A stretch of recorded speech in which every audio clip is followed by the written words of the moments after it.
Perfect Saturday for basketball here in Greenville, North Carolina. The AAC on ESPN+. It's senior day here in Greenville. East Carolina honors a 5-woman senior class, and they want to clinch a top 5 spot in the AAC today as the Pirates welcome the UCF Knights. Thank you for joining us courtside at Minges Coliseum with the former and one of the best all-time coaches, William & Mary, Deborah Taylor. I'm Evan Budrovich. These coaching matchups a little unique. Satia Messer inherits a championship program. They have some work to do record-wise. ECU can clinch a top 3 seed and a bye with a win today. What an impressive route for ECU. Coach Kim McNeil, in her 4th season in Greenville, has built this private program brick by brick and currently now picked last to start the season. There in 2nd place. And Coach Messer, in opposition, is taking over a UCF program with only 4 players on the roster. So she's had to go to the portal. She's had to bring some players of her own, and she's building a really strong foundation. 2 weeks to go in the regular season. And here's how it all situates in the AAC. If things ended today, ECU would be the number 2 seed. They can earn that with a couple of wins this week. UCF has some work to do, but for the Pirates, what an opportunity today. Well, with 2 weeks left in the regular season, every win, every loss really matters in this tightly contested American race. For UCF, Destiny Thomas, the senior forward, how does she impact this basketball game? The 6'2" senior from Atlanta is averaging a double-double for the Knights, boasting Dennis Rodman-like rebounding ability. Her size, her strength, her athleticism make her such a difficult matchup. She's number 6 in career blocks at UCF and 6th in the nation in offensive rebounds. She brings 10 double-doubles into the contest today. She is a force in the paint. And then for East Carolina, the senior guard, Danae McNeil, is coming off a career-high 30 points on Wednesday's win at Cincinnati. It's her 2nd season with the Pirates, and she's taking the reins on both sides of the ball, leading the conference in steals and sitting 2nd in scoring at over 17 points per game. She has such a great pull-up jump shot, coupled with tremendous quickness. She is the Pirates' engine. She is their leader. McNeil was amazing on Wednesday at Cincinnati. These are career-high numbers, 30 points. Hit 4 3-pointers, very active in that win over the Bearcats. No, and her team needed her most. They needed a little energy. They needed a little scoring. She really picked it up. She has just continued to improve during her 2 years here in Greenville. UCF wins the opening tip. The Knights, fresh off a conference title, they are 2-9 to open this season. Here's Rachel Ranke, the transfer to Kansas State, and an early turnover for the Knights. Danae McNeil anchors this Pirate starting 5. All 5 seniors get the start for Kim McNeil. She wanted to honor her senior class with Chambers and Franklin down low. And it's so the way to go. It's the classy way to go. Seniors that have done so much to help you build this program. Chambers has been here every year with Kim and Corey. They all get a chance to start today and make an impact immediately on the game. And playing tight defense, the top scoring defense in the AAC, so you can really lock them up on defense. Here's Gibson, who's blocked. And now a loose ball. Franklin comes out with it, drawing the foul. What an impact by the senior. Well, she's from North Carolina, but she came back via Kansas, where she played early in her career. She transferred in. She's 6'5". She's had some injuries and has played spot minutes for the Pirates, but there she goes on the defensive end, starting off with a block. And that's how you earn time on senior day. Make a block right away and help out your team. And the Pirates they hang their hat on their defense, their matchup zone. They're forcing team into turnovers. They're one of the best in the country. Right now we see a nice high-low pass for Franklin. We have a 3-second in the key. Franklin a little too long in the paint. UCF, and they have a unique lineup the last 5 games. Destiny Thomas, the top scorer, comes off the bench. So Godbolt, the freshman guard, and Gibson get a lot of minutes offensively. I think Coach Satia Messer is looking for a group that can give her toughness. She said attention to detail and energy, and be consistent at it. And that's what you do when you build a foundation. You try to find groups from different lineups that can help you maintain that attention to detail and that toughness in every game. Another steal for the Pirates. Josephs comes out with it, and that pass is almost saved. Whoa! Look at McNeil diving past the chair. Let's hope Danae's okay here. A little slow to get up, but it looked like a nice, graceful fall. McNeil, just constant effort on both sides of the ball. She's so much fun to watch. She's really, really blossomed this season, and over 17 points a game is pretty amazing. As we said, 2nd in scoring, 7th in the nation with 77 steals. McNeil will most likely be a first-team all-conference player in about 3 weeks here in the AAC. UCF only scores 61 points a game in conference. They need production today against this tight defense. You got to figure out how to score against East Carolina's matchup zone. It's so stingy. As McNeil draws the foul on Ranky. Danae's impact stealing the ball, being a good defender, really fuels her offense. Oh, and she's a candidate for Defensive Player of the Year, and that's East Carolina's mantra. They want to create offense with their defense. They want to turn you over, and they want to get out and run in transition, and McNeil is one of the best in the league at it. Her 30-point performance, that's a career high on Wednesday, and Ashton Verholst out of DeSoto, Kansas checks in. Destiny Thomas enters the game as well, the top rebounder in the AAC. This should be a good matchup down low. And Franklin misses the jumper. UCF coming off a tough loss versus South Florida, who could clinch a regular season crown today with a win. Coach Jose Fernandez, he just has so much scoring firepower on that team, just year in and year out, consistently at the top of the league. How about this pressure on defense and a foul? Chambers thought she had the block, and free throws upcoming.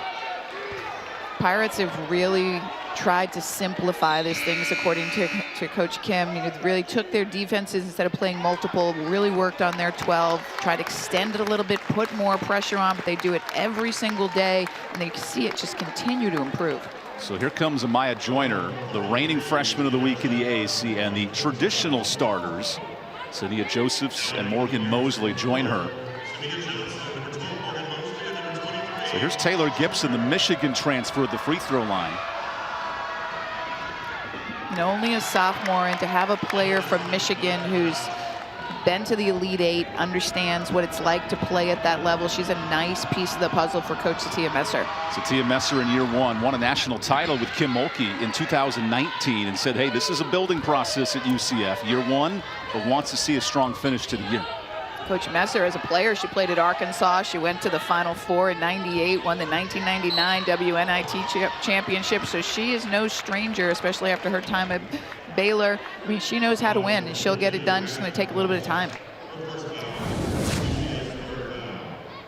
Is the pull up there, and Verholst with a little touch on the arm, sending Johnson to the free throw line. East Carolina as a team, they make 14 free throws a game. And while the percentage is not very high at 63%, Ken McNeil's club, they force a ton of turnovers. They take advantage, 9 turnover margin, and playing good defense leading to offense. They do, but free throws may be their Achilles heel as we see 2 misses. You know, low 60s shooting percentage. That's something that really needs to improve. They want to see success down the stretch. Trying to match Wichita State at 75%. Here's a steal for Johnson. And more free throws for the Pirates, exercising those demons in the first quarter. Pirates do a fantastic job in their full court pressure, that 1-2-2. They trap early, they put good pressure on the ball, and you see the transition and the foul on the arm. Back to the free throw line for Johnson. Let's see if she can redeem herself on these 2. That's 4 turnovers for Central Florida in 3 minutes. Oh, and that was a key for Coach Messer coming in, you know, saying we have to take care of the ball. We know East Carolina's mantra is to turn us over. We've got to do a better job making good decisions, being strong with the pass. East Carolina 0 for 3 to start this game from the line. And that'll continue with this tough trend.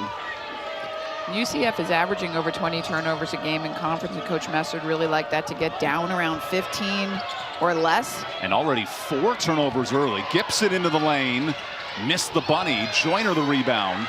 And now the Pirates want to run. Here's Johnson, step through, and 1. Now that's how you score in transition. Johnson does a great job getting out on the break. She also does a great job at the top of the press, wreaking havoc. Solid athlete. Back to the free throw line for her. She's just spending a lot of time there in the first quarter. This will be her 5th and 6th. I'm sorry, her 5th free throw attempt. Lucky number 5 for the 3-point play. All of a sudden, Debbie, UCF is struggling to bring the ball up the court. How do they break this press? No, and this is, you got to get it to the middle. You got to go inside and opposite. You don't want to dribble it across half court on the sideline. Just advance the ball.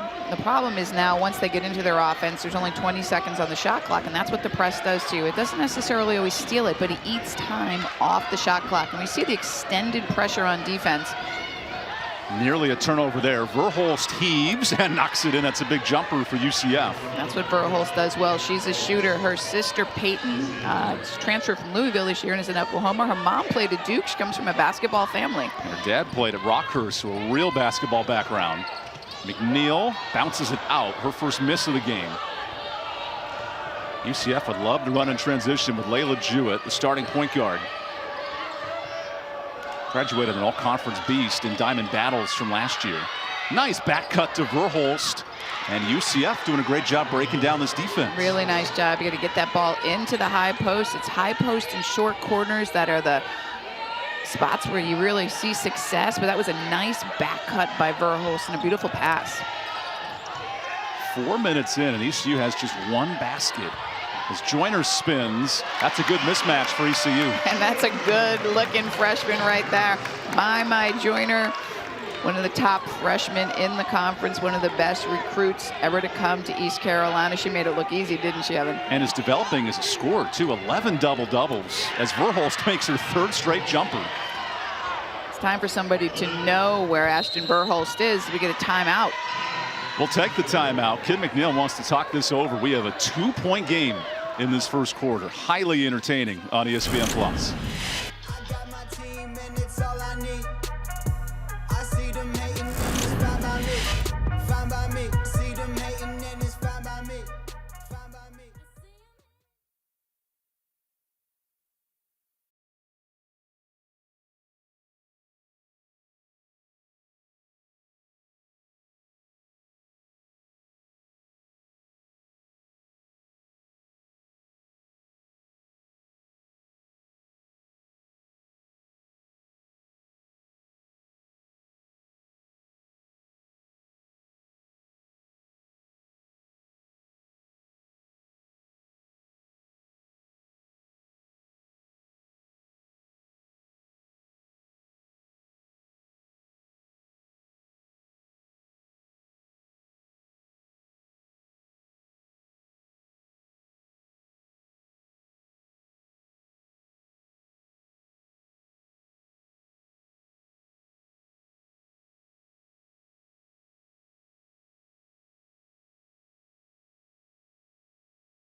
These teams last met February 4th, and ECU came out storming early, an impressive 14-point win. Yeah, only 2 weeks ago, right? And UCF had 22 turnovers in that game. East Carolina just did a great job offensively, did a great job in transition. 44 points off the bench for UCF in that game, only 10 from their starters. So they're trying to figure out, make a few adjustments in this one. They've got to slow the Pirates down, not let them get out in transition. They've done a good job of that so far. Danae McNeil set her previous career high of 27 in that game, and the Pirates were really good in the paint, plus 22. Pirates have a lot of size, great height advantage when they use it. Joyner, she's so good around the rim as well, and she just continues to improve as a freshman. 6 points for Verhulst has led the charge for UCF off the bench. Pirates have worked it in balance. Johnson 3, Joyner has 2. We haven't heard Danae McNeil much today, one of the 5 seniors for the Pirates. What a pass by Dennis to find Joyner. That's great patience and execution in the half court by the Pirates, which has been a struggle for them as the season progresses, but they continue to get better, share the basketball. Ranke off on the 3. This has been the Verhulst show in this first quarter. She is doubled, Thomas comes out with it, and McNeil says no. What a block. He knew a focal point today for the Pirates was to keep the Knights off the offensive glass. McNeil with a long-range three, something she's really worked hard on. She's in the gym every morning shooting, getting that three-point range going. She hit 4 threes on Wednesday, hits her first today. It was really not a big part of her skill set when she arrived in Greenville, but that's just how hard she works to improve. Nearly a second block, and she fouled Thomas. And the defensive player of the year is making her impact today. She does a little bit of everything everywhere. So your get up, how athletic she is, gets up for that block, which starts this transition by Dennis. Nice extra pass, spotted up and drains that three. So now Thomas back to the line. And this is a challenge for ECU, boxing out Destiny Thomas. 7th in the country in offensive rebounds. She is excellent on the boards. We called her Dennis Rodman. She has this really uncanny knack to track a ball. You'll see her sometimes just come charging in from the three-point line or the free throw line. She loves to rebound. She thinks every shot is a pass to her. What a matchup. The freshman in Joyner, the senior in Thomas in the lane. They're clearly going to back off and let Joyner have that three-point shot if she wants to take it. She's made a couple this season.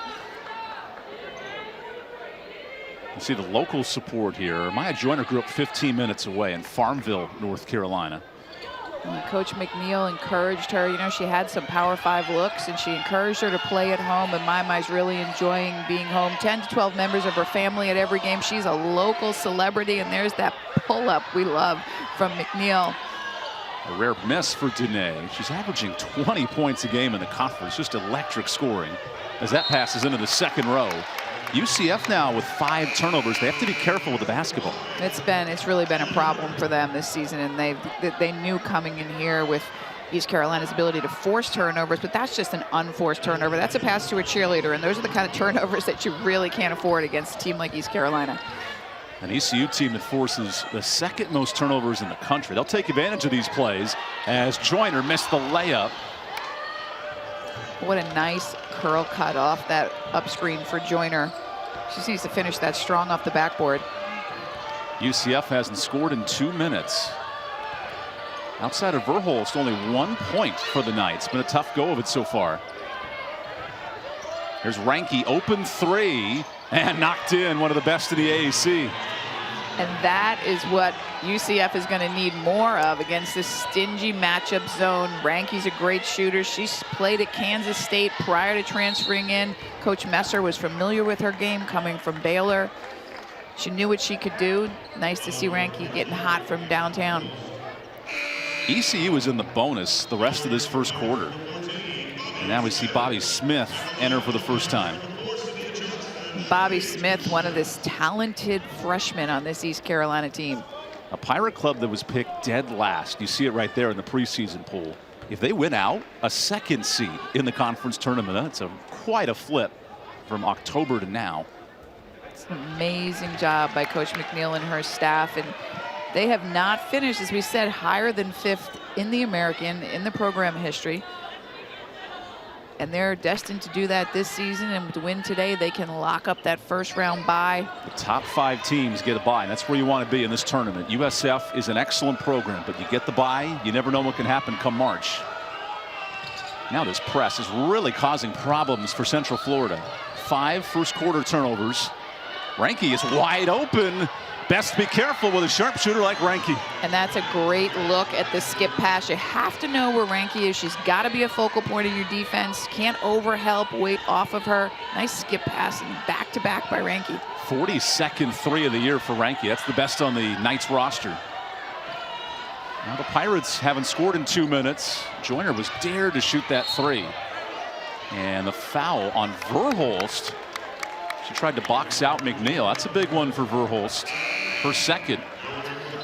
You can see the Knights defense backing off of Joyner when she's behind the 3, and they're playing the odds. She's shooting 15% from behind the arc. Not the best shot option for East Carolina. They're like, go ahead, take it.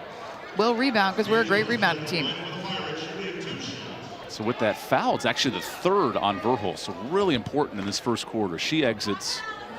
And Johnson has struggled at the line, 1 for 7 until right there.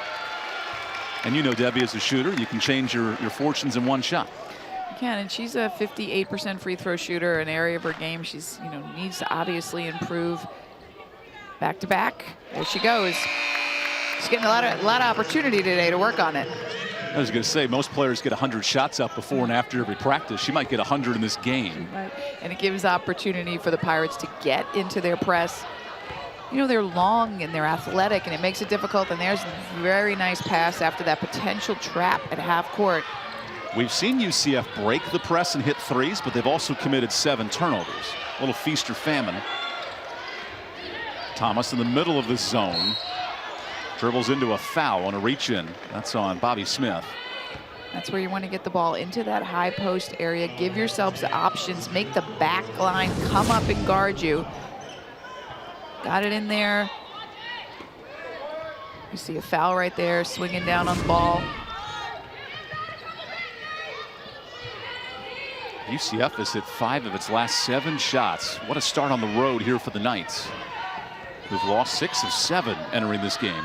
But they've been in them. They have some overtime losses and some close losses, and they continue to grow, and the chemistry continues with every game, and they're putting so many pieces together this season. No quit in the Satia Messer roster. She did not allow it in practice. How can the Pirates break this scoring funk of 3 minutes? Smith heaves. That's a shot UCF likes, but the rebounding machine at Joyner is there, and she's fouled. Well, and that's the answer. If your shot's not falling, crash the glass, get second shot opportunities, go up and finish that strong. And, this was a little, the Pirates are a little flat right now, and this was a problem when they played at Cincinnati. They were down 11 in the 3rd quarter. Coach McNeil took her starters out, put players in the bench on, and they brought the energy, they brought them back, and right now, Pirates just need a little bit of an energy burst. It's the 5th point for Amaya Joyner. And meanwhile, on the AAC on the women's side, Houston and ECU are fighting for that 2nd seed. They'll play Wednesday, but worth noting, Houston is not starting slow up in Philly. Yeah, and every game down the stretch counts in seeding for the tournament. And that game Wednesday night could decide Coach of the Year, number 2 seed. There's a lot of things just beyond the standings. Sure are, and it's just, but again, you got to take this one at a time. Like getting through this one and securing the win for the Pirates is big as they continue their quest for the top of the conference. 1-point game, final minute of this 1st quarter. Maya Burns faces a double team. This pressure defense getting in the face. Open 3. Burns can't hit. Rebound. Thomas inside. Burns lays it off. And another foul. That'll send Taylor Gibson to the line. Destiny Thomas, who else with that offensive rebound, giving them a second opportunity to score, and they got themselves to the free throw line. Good job by the Knights. And this is what UCF wants to do. They're 8th in the country in offensive rebounding, and there's Exhibit A. You got to box her out. You have to know where Destiny Thomas is all the time, and it's 6'2", and she's a strong 6'2", but you have to put a body on her and push her back. A Knights club, as you see in the middle of your graphic, great offensive rebounding. They're good on the defensive glass. Not a great road record this year, but as we've mentioned, overtime loss on the road last week. They have shown growth on the road. Well, Coach Messer telling us they spent 5 days on the road last week between a win at Cincinnati and an overtime loss at Memphis. She said it really gave them a chance to bond. They ate together, did things together, and she sees her team's chemistry growing because of their opportunity to really spend time together away from school. Final 2 weeks of the regular season, and a turnover. Joyner couldn't squeeze it. Now UCF can build on this lead. Ranke can shoot from almost there, just rattles out. Now Rose, strong, tip drill to the rebounding queen of the AAC.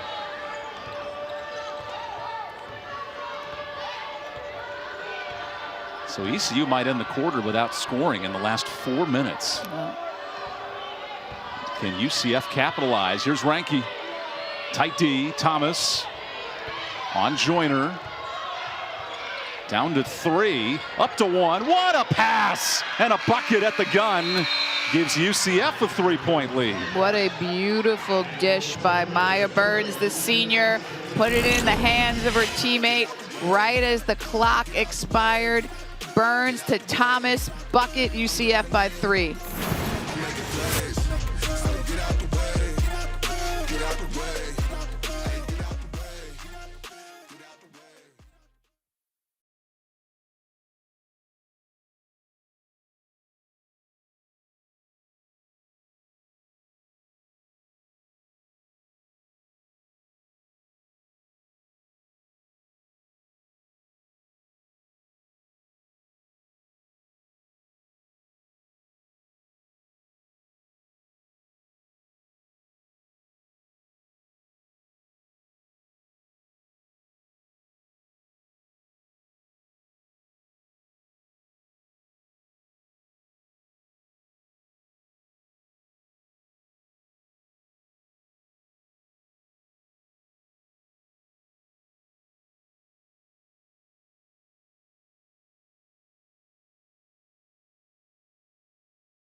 Welcome back to Greenville, North Carolina. UCF leads ECU by 3 after 1 quarter.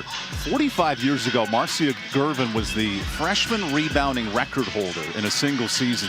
Now Amaya Joyner, 45 years later, has broken her record and putting up a fantastic freshman year. The local kid, I mean, it's really amazing to break that long-standing record, and it just gives you a little look into what a great player she's going to be and the things she's accomplished already, and she just has so far to go to learn the game. So what a tremendous addition to the East Carolina program. Gervin, one of the best ever at ECU, and Joyner has a 6-time Freshman of the Week honors. That's a lot of weeks just dominating the league. She's definitely been the standout in the American this season, and she's got a little further to go. She has 6 points tonight. Her team is down 3 as McNeil comes up short. The Pirates only shooting 36%. The Knights shooting a lot better, 47%. And Burns rattles it out. You have to really credit the Knights defense in the first quarter, making shots difficult for the Pirates. What must ECU do here to get their offense rolling? I think they've just got to be patient here in the half court. And, you know, I think Joyner needs some more touches, utilize that size advantage down low, or get to Nate McNeil a good look off a screen, go to that pull-up jump shot. There's Morgan Mosley. Good handoff to McNeil, who scored 30 on Wednesday, and she draws a foul. There was a push on Gibson, not on Ranke. UCF got in the bonus in about 5 minutes in the first quarter. They have to avoid that foul trouble here. They do. They really do. That could be a big factor in the game as you see McNeil quickly come off this handoff and try to turn the corner, and she draws the foul. She's really so speedy, hard to guard. She's off drawn a handoff. 4 fouls today. That's great basketball. Now Joyner, who has dared to shoot. Just like to see her closer to the basket than farther away. Double high screen. Inside to Joyner with 2. What a block, but a foul late. And they'll call Destiny Thomas for that foul. And that double high screen goes into that high-low and that roll by Joyner to the basket. But, you know, you'd love to see her just drop in power. And those are the things in her game she's going to learn. Like, she's missing some easy shots around the rim. She had that. She's got the strength. She's got the size. And she is a scoring machine. Tied for second in the country among freshman double-doubles. Reese Beers of Oregon State just one ahead, but all 3 of these players are having excellent freshman years. You can just see how much potential Amaya Joyner has, and the good thing about the East Carolina staff is Coach McNeil and her husband Corey, they just teach the game, they develop their players, and we're just going to see continuous improvement for Amaya Joyner and her time in the purple uniform. You see the My faithful just 15 minutes away. They are decked out and ready to watch Amaya this weekend. That's the benefit of staying close to home. Your family gets to have the experience with you, which is a really, really nice thing. And they're sitting next to the McNeil contingent on senior day, and they're neck and neck with the highlighter yellow and the gold and all the family support here for these 2 young ladies. Well, we've seen this crowd start to grow over the time, and part of that is Amaya Joyner. When you have a local kid who's incredibly good and doing well at the collegiate level, the fans come out to support. A player who's in line for all conference honors will most likely be freshman of the year when things are all said and done. Well, with 6 Freshman of the Week awards, you would think she would be the front runner. I'll put it in pencil, but I can't wait to write it in pen in a couple of weeks. You never know what's going to happen. Gibson downstairs into Joyner and affected by the talented freshman. It's a nice job to create that one-on-one on the block, though. We're going to get a travel right there in transition. And right now, East Carolina, they're getting out, but they're not taking advantage of the opportunities. We noted the turnovers for Central Florida. Each team now with 5 turnovers. And if you're UCF, you live with that number. If you're even with ECU, that might be a win today. You are, and if you're UCF, you want to control the tempo of the game, and they're doing an okay job. That's it. Into the high post, out to the 3. It was a good look at the basket. That's good offense. That's what you want. That shot for Ranke is one of the best ones you're going to get. And there's McNeil. There's the transition and the finish. That's East Carolina basketball. A quiet first quarter for McNeil. She's up to 5 points now. And that's the thing about her. She's not a selfish player. She doesn't call her own number, but when her team needs her, she will put them on her back. All tied up 2 minutes into the second quarter.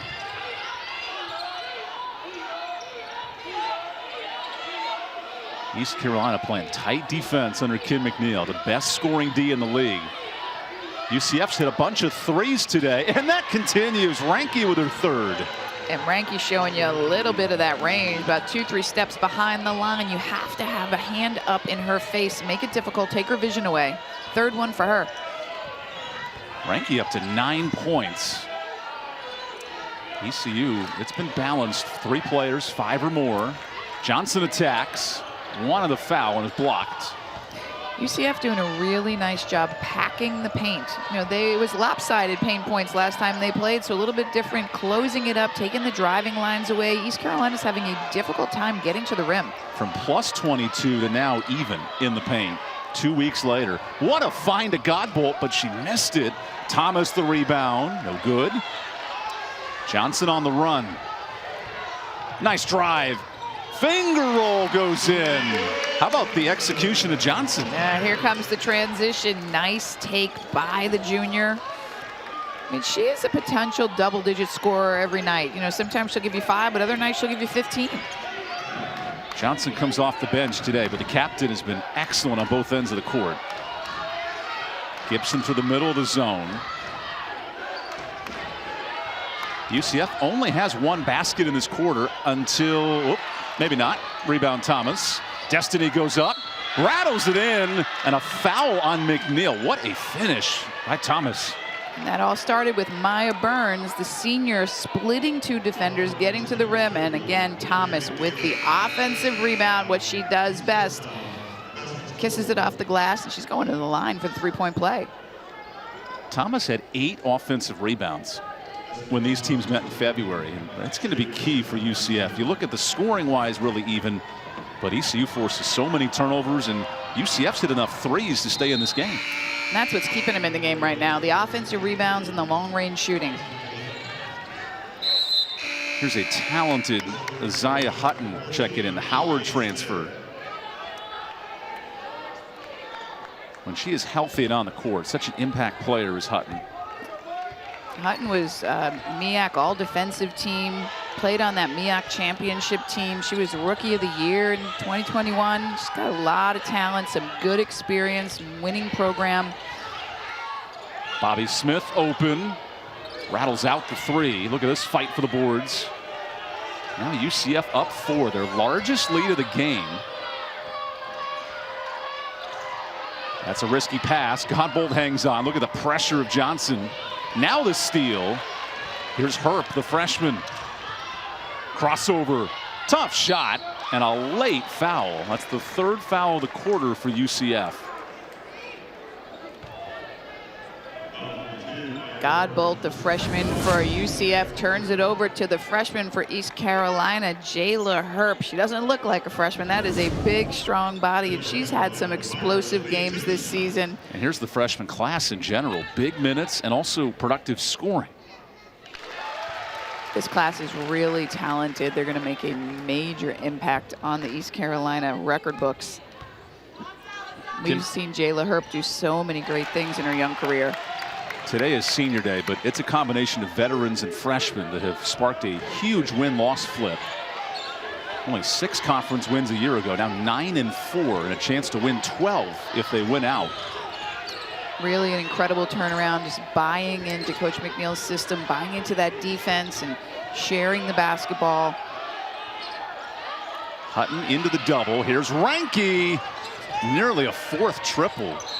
What must ECU do? They have to guard Ranky today. The Pirates are getting lucky. Ranky does a great job relocating on the perimeter, but when that ball goes into the high post, the back line comes up, and the top line's got to find Ranky as she floats to the corner. Because Ranky can make 3-pointers, 43 triples this year.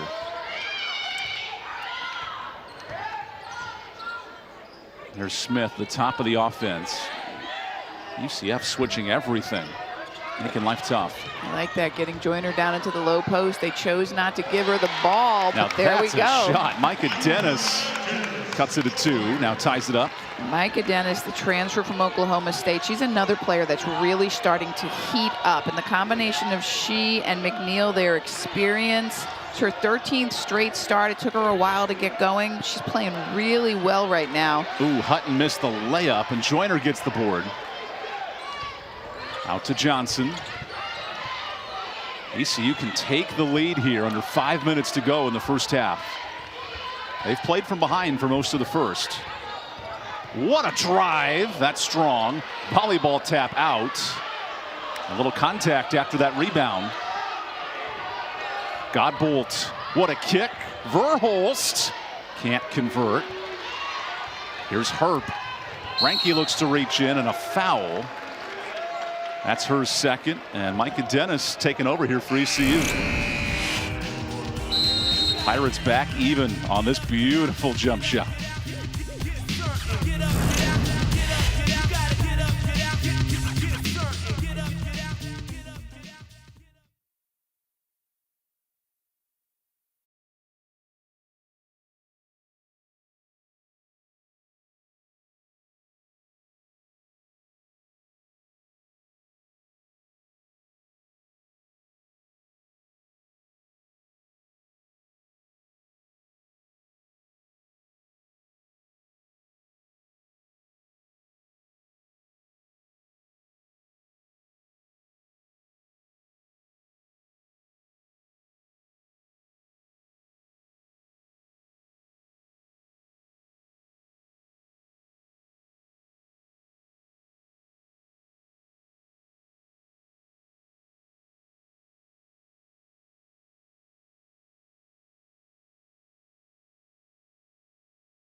Kim McNeil's East Carolina Pirates, they force the second most turnovers in the country. This is the bread and butter of the ECU defense, and it's helped them win a ton of basketball. It really has. Create offense with your defense. That's their mantra. They are third in the country also in steals per game, 13.2. They love to pressure the ball, get steals, and get to the rim on the other end. And yet, Kim McNeil said we have to get better on offense if we want to keep winning. You know, the defense is one thing, then converting on those offensive chances. And that's why they simplified everything this year. They went to one defense. They don't press as much as they used to. They used to press on every made basket, spot press. Less is more sometimes. You continue to improve on both sides of the ball. Let's see how this defense locks in. Tie game, final 4 minutes. UCF has lived from three triples. Micah Dennis on Godbolt, who has really impressed Coach Satia Messers. A foul. Gibson draws it. Basically hanging on for dear life there is Bobby Smith. They're doing a nice job running Verhulst to the corner, and then Gibson screens the opposite side of the zone and gets good post position, and she was able to draw the foul there. Coach Messer has come up with some nice sets to run against the East Carolina zone. This wall, the Knights have shot just one of their last 7. That's the challenge against the best scoring defense in the AAC. Where are buckets going to come from? This is the freshman Sierra Godwin with the ball. Coach telling us that she's really done a tremendous job as a freshman, stepping into this point guard role and stepping up right there. She attacks the basket and gets called for the charge. Mosley draws the charge. And ECU's now in the bonus. That quick hesitation dribble, but Morgan Mosley, we call her the Swiss Army knife. She knows how to take a charge. It's what she does incredibly well. She's always there when you need her, steps right in and takes that one. Now East Carolina can shoot for the lead late in this first half. UCF switching into a zone defense. How do the Pirates attack this? A little 2-3. We'll see they got to recognize and adjust. And you see Jayla Herp there floating into the high post area. Open Dennis, deep three. That's a big triple for ECU. That's what you want to do when somebody goes to the zone. Move the ball, find your shooter. Micah Dennis drills it. Pirates 2 for 5 from deep. The Knights now down 3. They led by as many as 5 in this second quarter. A little shift in trend. Thomas, tough matchup on the undersized Mosley. Gibson collects. Great spin move in the lane. That's really nice. Know where your post buddy is. Thomas to Gibson, beautiful pass. Thomas not necessarily known for her scoring, but she rebounds and she distributes incredibly well. UCF has passed the ball in the paint really well. Now McNeil kicks it out. Open three, Herp.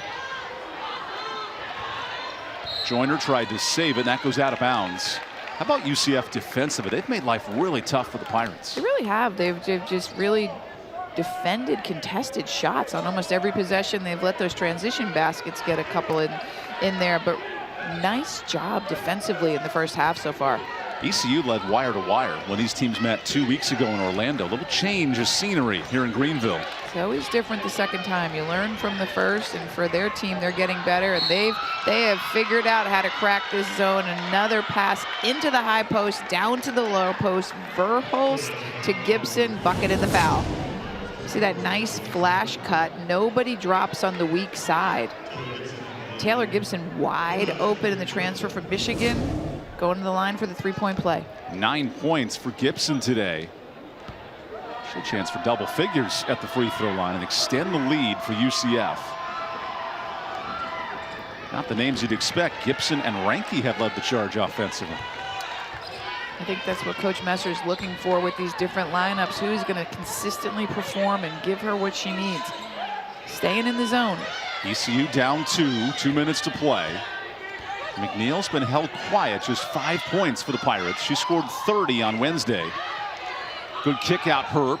Tough jumper that goes strong. Gibson the board. That's a big rebound. It's a nice extra pass, though, to find Herp in the corner. Just Herp's not been able to find the bottom of the net yet. We know how capable she is.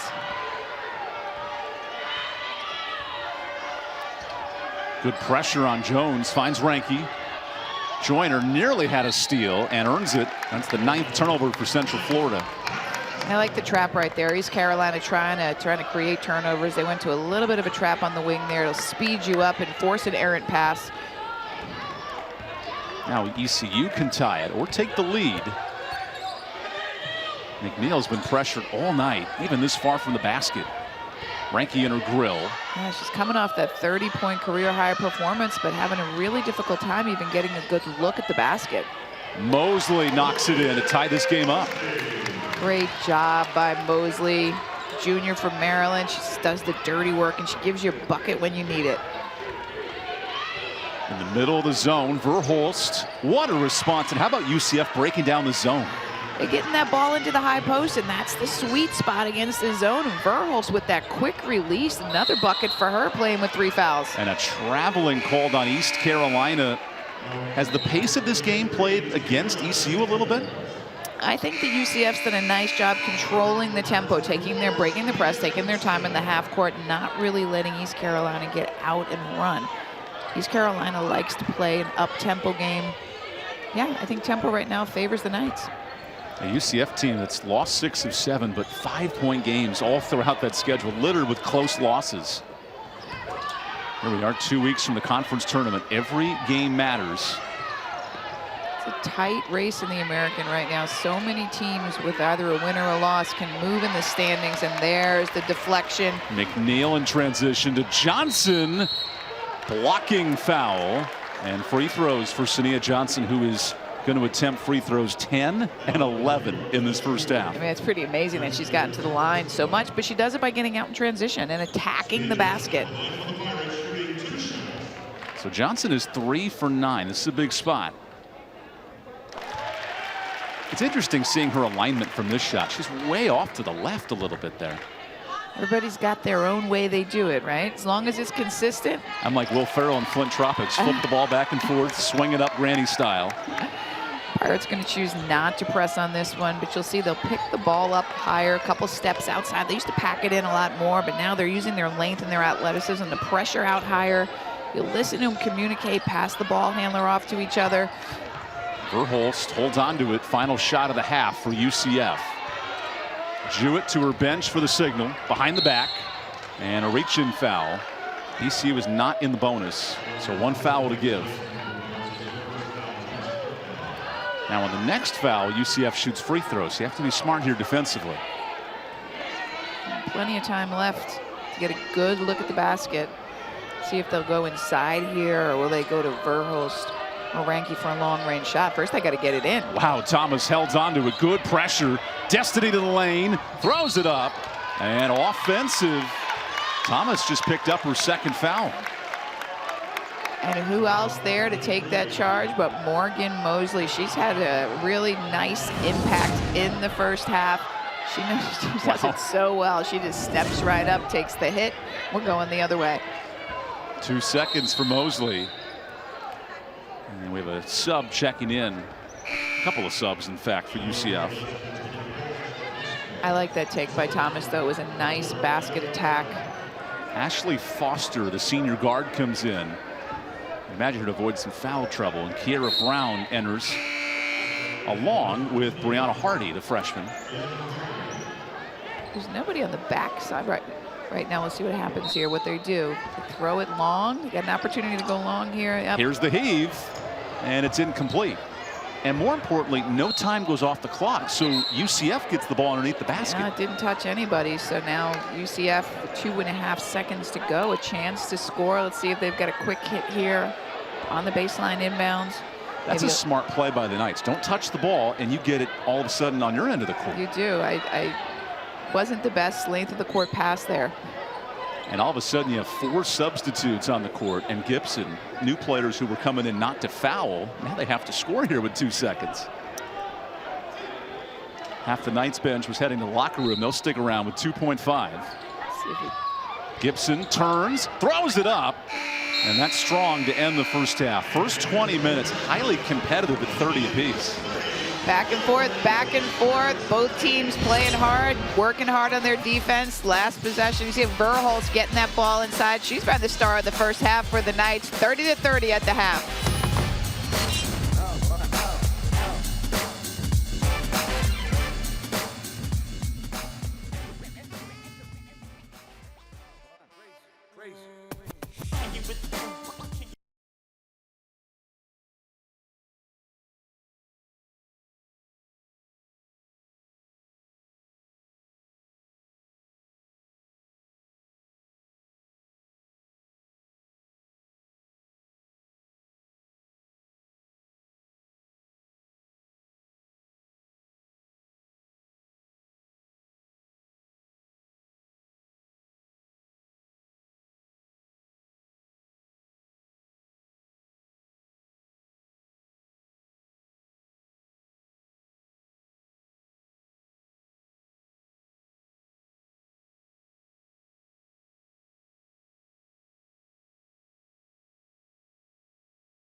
Welcome into the American Studios. I'm Morgan Uber. Today, the East Carolina women's basketball team is celebrating girls and women in sports. Head coach Kim McNeil and some players sat down with us to share their thoughts on being a woman in sports and the multiple ladies that have made impacts on their journeys. Take a listen. It's extremely important. I mean, I look at myself as a role model first. I always tell everybody I'm a mother, I'm a role model, I'm a mentor, and then I'm a coach, because I think all those things make up great coaches. To me, it's important because I feel like it gives us empowerment in something. You know, a lot of people think that we can't do things that men might do, but we can, and I feel like playing this sport can show that. I think it's good for just to be like a role model for younger girls playing, to like see someone at the next level, places they want to be in that sport. Just to show, you know, little girls that you can still make it big, especially being a female athlete. I know there's been a lot of, you know, politics today, social media, there's a lot of things negative that brought into this world, but I think having, you know, people that you can look up to is a really important thing. Candace Parker, when I was growing up, she was probably one of the reasons why I even wanted to start playing basketball to begin with. She's just such a powerful woman with her platform, her stance. I think that really gave me like encouraged to like do more as a player and as a woman, especially of color. If I had to say something, I would probably say my mom. She was an athlete growing up as well, and then I take a lot after her, so I would say my mom. I'd have to go with Dawn Staley again. Just for everything she's done for the game, and you know, it's not only about South Carolina, it's just growing women's game, especially African American women. Probably Lisa Leslie. She was the first women's basketball player that I recognized or knew, and just her whole journey, and she's just a great person to look up to. Probably Coach Kim, because through my whole career here, she's never stopped believing in me. So, yeah, Coach Kim. I would say Coach Kim, because she is that motherly figure here for me, which is one of the reasons why I chose ECU. And she helps us in becoming women all the time. Well, I kind of just got here, so, but I would say Coach Kim. She was one of the reasons why I even wanted to come here. Just seeing her role as a head coach and her position as a female was really inspiring for me. So. Virginia Hardy. She's just been a mentor for me, and for her to be in the position that she's in as an African American female, and just the influence that she has on not only us as adults, but just the influence that she's had on the student body and how much they love her. And you know, she kind of just represents everything I want to be. You know, they look up to her, they go to her when they're in need, and that's kind of how I pride myself on as well. I would say to work hard first and foremost, and then to stay disciplined. I feel like discipline gets you a long way. You know, on those days you might not feel like working out, to have that discipline to go and do it. You know, it's not going to be easy all the time. There's definitely hard days, but you know, the end result is definitely going to overshadow that. The little things matter. I think just like doing your things on your own, like working in the gym by yourself, or like maybe having one off day instead of two like everybody else. Just like doing the little things can really put you on top. Yeah, don't ever let anybody tell you can't do something. You know, take can't out of your vocabulary and just put your mind to it and go get what you want. Thanks again to Coach McNeil and these players for being a light and encouraging others to do so as well. Stick around, we have more hoops action headed your way shortly.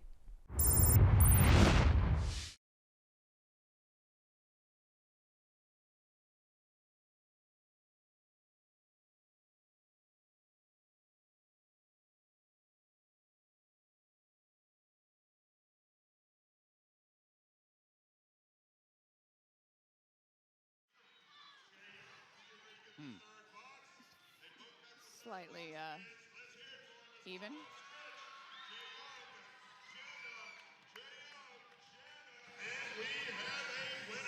Congratulations! You're going home with free pizza courtesy of Pizza Hut. Fans, let's hear it for both of our contestants. Thanks for playing today's Pizza Hut Delivery Challenge.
Welcome back to Greenville, North Carolina. Competitive game in the first half. 30 apiece through the first 20 minutes here at Minges Coliseum.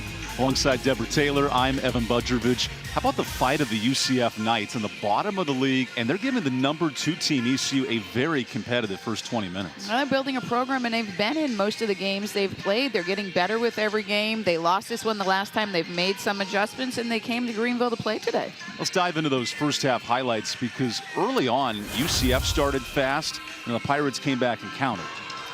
Well, it's really been a defensive battle, but the Pirates like to get out in transition, as we see Sania Johnson. She got to the free throw line a bunch in their first half, but Ashton Verhul, she has 8 points on the game. She got some quick shots up. My Joyner, she came off the bench and started scoring with a nice spin move in the paint, and the sweet spot in the zone. Verhulst with the bank off the glass.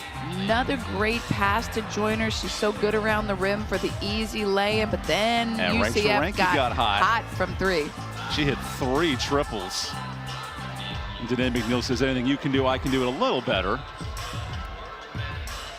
And the passing of the Knights was really good in the lane, too. They did a great job getting into the heart of the defense and playing inside out, which resulted in some made threes and some really nice post-to-post passes. And here's Rang from NBA range. That put UCF ahead in the second quarter, and Dennis comes right back. This game just seesawed back and forth, and here we are with symmetrical statistics at 30-30. Nearly identical. Field goal percentage, rebounds, assists. Maybe the one difference in the game is the three-pointers for UCF, but otherwise it is neck and neck in the stats. Well, and East Carolina does have 14 fast break points, and that is a statistic that UCF is going to have to take a look at and really address, because that's, if you let East Carolina get out and get to the other end and get easy baskets, you're going to be in big trouble in the second half. We'll come back with the start of the second half after this. ECU looking to earn a top 5 seed. They could do it when we come back.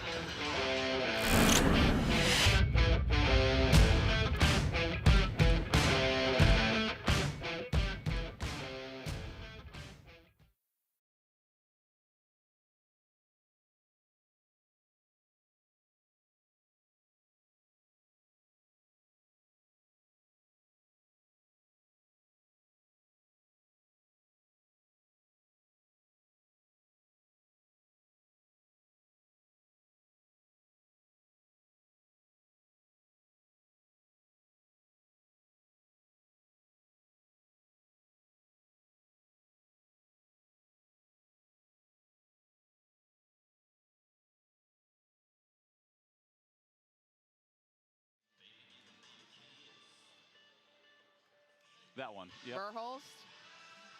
Verhulst.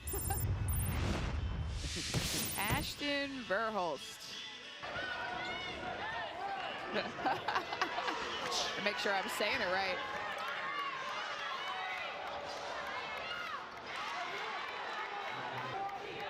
I don't know how many teams UCF plays that run zone, but they looked comfortable with it. Well, you ask around, and she's got some nice sets. Like, she obviously probably first time didn't have a really good idea, but now that she knows what it is, to make a little adjustment, and we'll.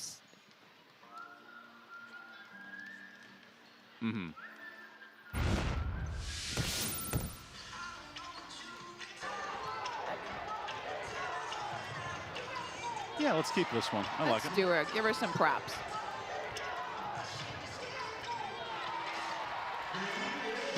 Yeah, don't show us the free throw package. I don't want that one.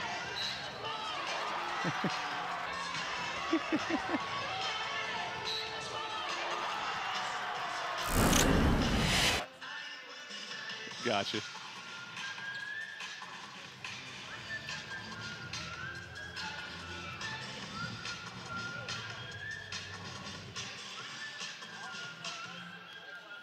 Yes, sir. Thank you.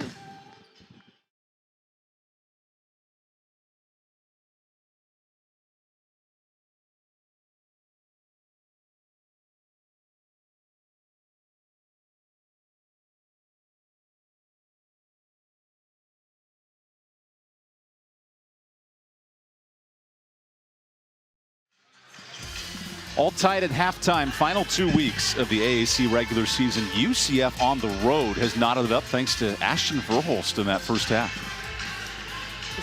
Verhulst is 6'2" junior. She's from Kansas, and she's feeling right at home tonight here in Greenville. She's got 8 points in the first half. That quick release, she's knocking it down from the outside. She does a nice back cut to the rim, reading the defense, getting in behind the zone. She's catching it at the high post, using the glass, and she's been able to score 8 points quickly.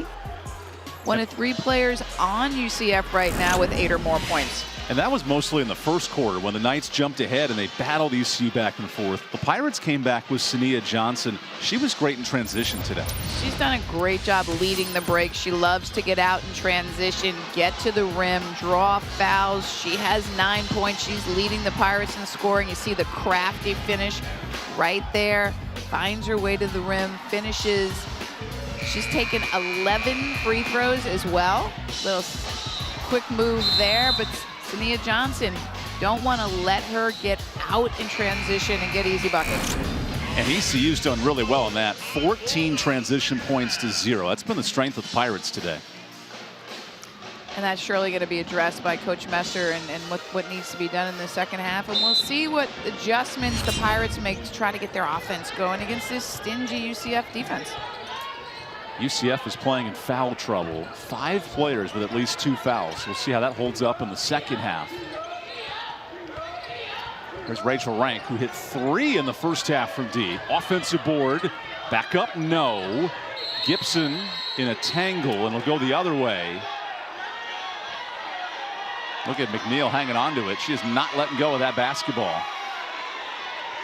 A little bit of energy from both teams early. I like that drag screen and kick back to Ranky to start the half. Nice drawn play off the board. She's had some really nice open looks. And again, another offensive rebound. That's Maya Burns, transfer from Georgia Southern. If that was a tug of war, I don't know who wins. Both players were pretty strong in there for the loose ball. Now Mosley operates on the offensive end. Joyner into space. Whoa, she spun into the defender and missed it. Just another opportunity where she could really power up, and you can see how good foul. she's going to be. Yeah, and just make better decisions. And if you miss a shot, don't hang your head. It's the next play, keep playing. And that's maturity. That comes in time. And obviously she can get to the basket. She can finish around the rim, but she's going to be an awful lot better after a summer of basketball. Kim McNeil noted her assistant Corey is really big on talking to Amaya, teaching her through these moments as a true freshman. Because part of being a good player is being mentally tough. The 6-time freshman of the week. Well, UCF can take the lead early in this third. Good drive into contact and an offensive foul. Mosley's drawn 4 of those today. What great defense. We know when there's a charge who it's going to be, and you watch, she'll come over into the help side. She'll establish position. She gets her hands straight up. Morgan Mosley does it so well. One of the best at taking charges in the history of East Carolina basketball. And that's why ECU's the best scoring defense in this league. It's all 5 players doing a part. Everybody's playing, 5 players playing one ball. She did a nice job helping. Oh, it was a good idea. I like the back cut. Wow, and Mosley touched it last. Yeah, good defense by UCF to break that play up. Gibson got her hand on it to start the tip drill. You're just waiting for one of these teams to go on a little bit of a run. We haven't seen too many runs today. The largest lead today has been 4. Really tight first half. Godbolt down low, tipped and stolen. Up ahead, Dennis in transition for the lead. And that was a beautiful lead-ahead pass, thrown it right over the top. Perfect pass for the easy layup. The quarterback vision there. 11 points off turnovers. It's been a feast or famine for the Pirates. Nice kick out, Godbolt. Ranky can shoot from there. She hit 3 in the first half. Nice job by Micah Dennis to be there on the catch with Ranky. Here we go, another turnover. Ooh, Ranky stole it back. Tough jumper, hits it. That's a clutch play by Reinke. She's got great size. She's 6'1". Has guard-like skills, too. Good addition to this UCF roster coming out of the portal. Central Florida had to replace 4 starters from last year's championship team. Well, and then they had 2 ACL tears to start the season as well, so the deck was just stacked against them. So you've got to be impressed with Coach Tatia Messer and her staff and what they've been able to do with their team. So following the turnover, UCF can shoot for the lead. Reinke has 11, Gibson 10. Not the big names coming in, but productive scoring. UCF has to do a better job taking care of the ball. They cannot give East Carolina those opportunities off of turnovers. It's got to be a focus for them. Jewett into the double team. Finds Godbolt, the talented freshman point guard. Clock to 6. Good drive. Jewett banks it out. Rebound with a foul, and that's where Thomas is so dangerous. She's always there, isn't she? Finally find a seam. East Carolina does a really good job keeping the ball on one side, but they get to the rim, and Destiny Thomas, she's just always there. Sometimes it takes 2 players to box her out. You look at the Houston-Temple score. Houston at 7-4. They have a 6-point lead. That game a little more low scoring than what we've seen today. It was so lopsided in the beginning of the game, and it's a big game for Houston if they want to continue to stay at the top of the conference. Same for East Carolina. Every one of these games is going to be a difference maker, give you a little bit of room. If both teams win, that becomes a huge game on Wednesday for seeding. Houston comes to Greenville. That'll be on ESPN Plus. You win that game, and you have a chance to lock up the 2 seed if all things go well. Joyner down low to Dennis. Back to Joyner. A little stagnant offensively here with 10 on the clock. And Johnson's kick out goes out of bounds. UCF has continued to play really good defense. They're just packing it in, and that was a nice job off that flex cut. But once the pass got made, defense clapped, kicks it back out, and another good defensive stand for the Knights. Forcing 12 East Carolina turnovers. And UCF needs to get offense going. Only 3 points in the half. Gibson tries and misses. Joyner the board. And she's fouled. That's Reinke with a reach in. Her 3rd. So 3 on Reinke, 3 on Burns, 3 on Verhulst, and we're early in the 3rd quarter. And here comes Verhulst, give Reinke a little bit of break. Reinke's going to be key down the stretch. Her ability to knock down long-range shots. Let her sit for a couple minutes and come back out. She does not need to be picking up her 4th.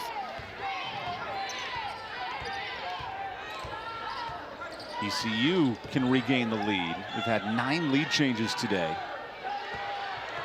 A little contact up top as McNeil operates. Really like to see Danae McNeil get a little more involved in the offense. She hasn't gotten that many touches, and I think right there was a play designed to put the ball in her hands. And she gave it up. 5 points today for McNeil. Verhulst wide open. A rare miss for Ashton. And Joyner continues to fight on the boards. Johnson. She is so fast with the basketball. Dennis, little fadeaway off. Tip drill to Thomas, who now has 9 boards. And sometimes Danae McNeil is just way too unselfish. She's their leading scorer. She's the engine. Sometimes she's going to have to keep the ball in her hands to get her team going. And this is what she did the other night at Cincinnati when her team was down 11. She was able to put together back-to-back baskets. She started looking for her own shot, and I think we might see a little bit more of that as this game progresses if the Knights take a bigger lead. Thomas missed the layup. ECU hasn't scored in 2.5 minutes. Dennis attacks. That's short. Verhulst tipped the shot. Verhulst was afraid she fouled on that one. Didn't want to pick up her 4th. 3 players for UCF with 3 fouls. This is a big moment. How do the Knights extend this lead, Debbie? It's a little patience on offense and going back to that inside out look. There's Verhulst in the high post. Going to move the basketball. They're going to look to feed the post. Here's the post touch. Gibson lost it. Now McNeil 1-on-2. Sizes him up. Step back. Rattles out. It's a good look for the 3rd leading scorer in the AAC. I like that shot. She's got a great 15-foot pull-up. Look at the turnovers, though. ECU 3 giveaways. Can UCF capitalize? Verhulst. Tough pass. They hit the backboard and out of bounds. And we'll take the timeout. 1-point game. This has become a dogfight in the 3rd quarter. Don't go anywhere.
Welcome back to Greenville. Here's what's cooking today in the AAC. Tulane and Cincinnati are at the bottom of the league, but the big game is Houston-Temple. Houston with a win, ECU with a win, could play for second or third place next week, and Memphis is right there with them, battling Tulsa today.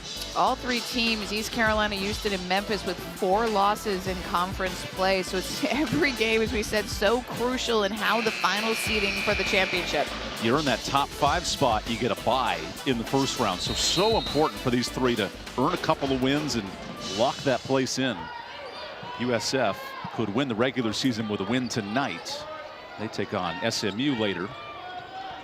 And now in a 1-point game, the Pirates haven't scored in 3 minutes. Here's a steal. Joyner just fell to the ground. So wanted to push on that one. Jewett is blocked, and a foul on the way up. It sends Layla Jewett to the free throw line.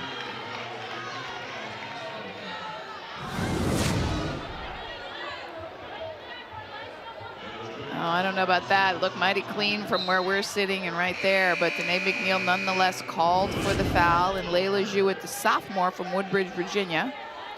UCF as a team, 68% from the line.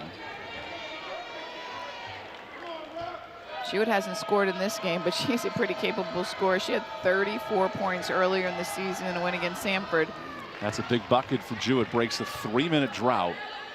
And you can tell from Kay McNeil here, there's a sense of urgency with her club. 4.5 minutes left in the third. I think she really wants Danae McNeil to step up her game a little bit, look to score more. Especially with McNeil on the bench. She'll re-enter in a minute or two. When we talked about Cincinnati, they were down 11 in the third quarter, not playing with a whole lot of life. And Coach Kim took her starters out, puts bench players in. They brought the energy. They turned the game around, and Johnson see what she does right heaves now. it up there. Joyner cleans it up, can't hit. And Thomas affected that shot. How does Amaya Joyner get going? She struggled to hit those layups today. Yeah, she's really struggling around the rim. She's got to kiss that ball off the glass. She shot that one under the rim. She's doing a great job pulling the rebound. She's just got to stay positive in her body language, in her attitude. She's so talented. She can make such a difference. Now UCF, who hasn't scored from the field in almost 5 minutes, holding on to this 2-point lead. It's just been defensive battle. Verhol's pass is caught. Hutton goes up, and a foul on her. UCF has worked the ball into the lane really well as Hutton took the worst of that contact. Well, you can see that was the conversation at halftime. Get that ball inside. And Ajane Hutton, we know she can score down low, and she's just back after an injury that kept her out till December, and she's really starting to get better, turn it back up. So they're looking to get her that ball on the block. Here's Kamora Jenkins checking in. So both Johnson, Mosley are on the bench. And McNeil the next couple of minutes. On Jenkins, she's a sophomore, but she's a transfer from Georgia. She's played in an SEC program. She knows what it takes. Let's see if she can light a little fire under her team. UCF could match its largest lead of the game on this free throw. And Hutton takes care of it. So Tia Messer said, we want to be ready for March, and this team's playing really well today in Greenville, North Carolina. With a foul in the lane. That's Jewett on the reach in. Well, East Carolina now is playing from a different position. You know, this is a team that's been fighting from the bottom of the league for 3 years, and now they're sitting at the top in second place, and you have to learn that you have to play even harder when you're sitting at the top. You got to come out every night because everybody's coming after you. Everybody's trying to dethrone you, and you gotta really bring it night after night. A 4-game win streak on the line for the Pirates. Dennis launches, missing the open 3. Smith the rebound. Just really not a lot of flow on the offensive end in the half court for the Pirates tonight. Looking at a little high-low game. They do a good job taking that away. Joyner on the drive. Nice catch with the foul. What a beautiful pick and roll from Dennis. Micah Dennis is really making a difference for East Carolina. It's been impressive to watch her journey over the course of the year. This is a beautiful high screen and roll. Joyner rolling to the rim. She can pretty much catch anything, and she just finger rolls it off the glass. So easy for her. Beautiful roll, beautiful pass. Much needed bucket for the Pirates. That'll make the Joyner contingent happy. She's a rebound and a point away from a double-double. Would be the 12th of her season. And you can see the potential of the baskets she's missed, of how many points she really could have when she learns and improves her game a little bit more. There's the 10 points. Now it's a 1-point difference. And that lets the Pirates get into their press. See how UCF does to handle it this time. There's a turnover, 15 for UCF, and ECU started to amp it up defensively. Well, and you think that's another answer to how do you help your scoring, and for ECU, it's like, let's press some more. You know, they use it spot press, but that's their bread and butter. They know how to make you turn it over. Let's pick up the pace of the game, get the tempo back in our favor, get the Knights rushing a little bit. Herp gets into the lane. Joyner the three. That's a shot UCF will live with. Herp on the board takes advantage. Jayla Herp, the freshman, just makes things happen. She played at Hampton High School, a really good high school forward. She played AAU for Boo Williams. She knows how to compete. UCF breaks the press after ECU gets the second chance bucket. Verholst into a double is trapped and fouled. Herp the reach in. And now in the bonus the rest of the quarter. But the ECU defense is starting to pick it up. They're starting to press more. They're starting to trap more. They're getting ready to force more turnovers. And I think that's what they need right now, to pick the pace up, bring the energy, and really create some offense with their defense. This has been a low-scoring third quarter.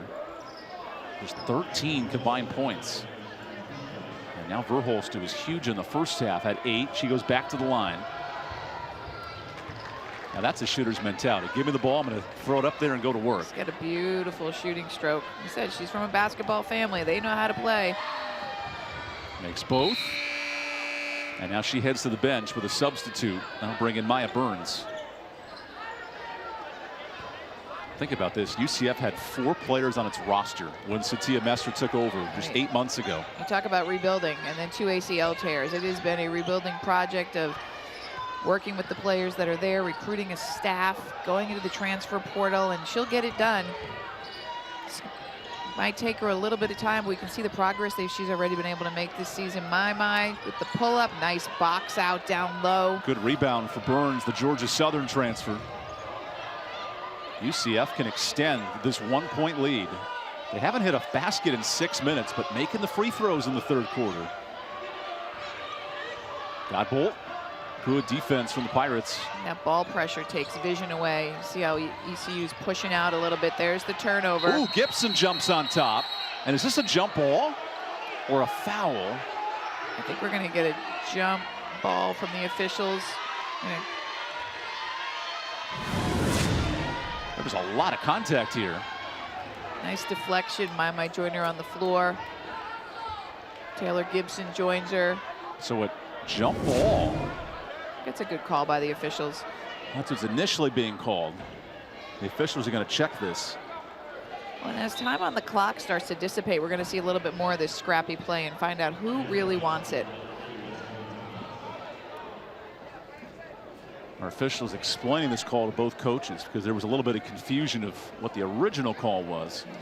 These 50-50 balls are going to become really big down the stretch. Let's take one more look at it. Mai on the floor. Gibson just does a nice job holding onto the ball. Mai just pulls it a little bit. Jump ball's the right call here. So the call's confirmed, the jump ball. You see that tussle for it. You can tell these teams are ready for March. You got to play with a sense of urgency right now. If you want this game, if you're East Carolina and you want to hold your spot at the top, you've really got to start to pick it up. So UCF heads back to the free throw line. Herp a little aggressive there with her 3rd foul. And if UCF keeps making its free throws, they're about 70% today. This is a winning formula for the Knights. It is, and Burns is a 77% free throw shooter. Clock is stopped, no time ticking away, and they're earning it from the charity stripe. The stats are nearly identical today. We've had 12 ties, 12 lead changes. Nearly every number is identical.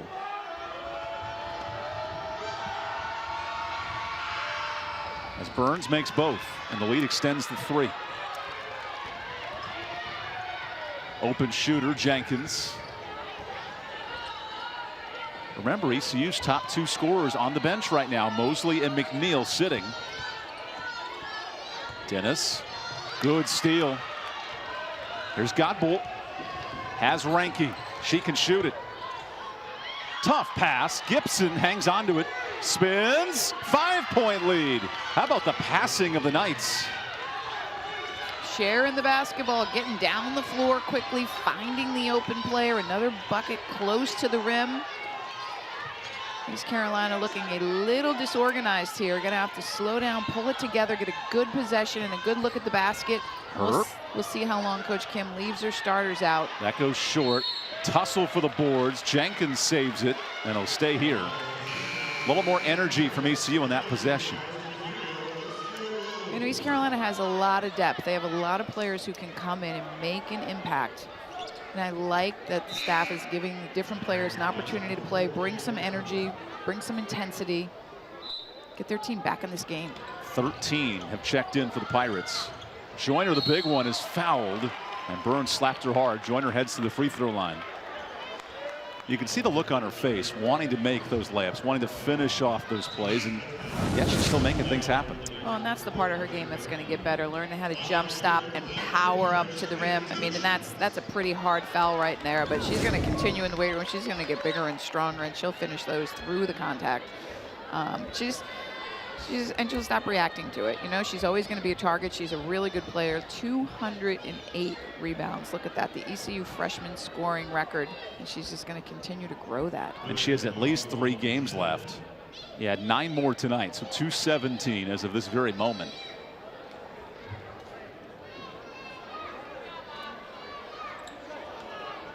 So Joyner gets 2 shots from the line. She's 1 rebound away from her 12th double-double, and that would be in East Carolina, another freshman record. She's just going to rewrite the freshman record book here. Now she wants to snap a UCF 6-0 run. The Knights have jumped in front by 5. It's a lonely place on the free throw line as Joyner makes both. Verhulst comes back in with those 3 fouls. Pirates back in their 1-2-2 full court press, which last time resulted in a UCF turnover. Godbolt facing the heavy pressure. Here's the trap. Ranky crosses the line. UCF has avoided the big turnovers in the open court. Godbolt, only a freshman. Nice job running her team, breaking the press. And only 12 seconds left on the shot clock. Ranky gives it off. That's a steal. Herp in transition. Missed it. Jenkins lost the rebound. Now a loose ball and a foul on Herp. A lot happening there, but that's a big missed bucket by Herp. But I love her energy. I just love the energy that Jayla Herp brings every night. The competitive nature. She created that turnover. Unfortunately missed the layup and then just was out of position and got a call for that foul, but that sends the Knights back to the free throw line again to extend this lead. Free throw attempts 19 and 20. There's 40 free throws in this game, That's Debbie. a lot, and that's Jayla Herp's 4th foul, and I really feel like she's a big piece of the puzzle down the stretch, and free throws may decide this one. And as we said earlier, that is not the forte of the Pirates, shooting only around 62% on the season. Destiny Thomas goes 1 of 2. Joyner picks up the board. And now in a 5-point game, ECU needs a bucket here with 10 seconds left. Have to take the last shot of the quarter, and a make would be mighty nice. Rose to McNeil. Dene. Tough floater, no. Joyner the tip in to end the quarter. That's a double-double for Amaya Joyner once again. And she brought the house down with that one. There's a crash in the boards with the tip-in. The freshman sensation, My Joyner, beats the buzzer, gets the bucket. UCF by 3.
big Saturday in AAC women's basketball. Start of the fourth quarter, UCF up 3, and with 2 weeks to go in the regular season, here's the big candidates for Coach of the Year. Jose Fernandez, the reigning Coach of the Year in the AAC. He has a great record. And then Kim McNeil, Ronald Huey.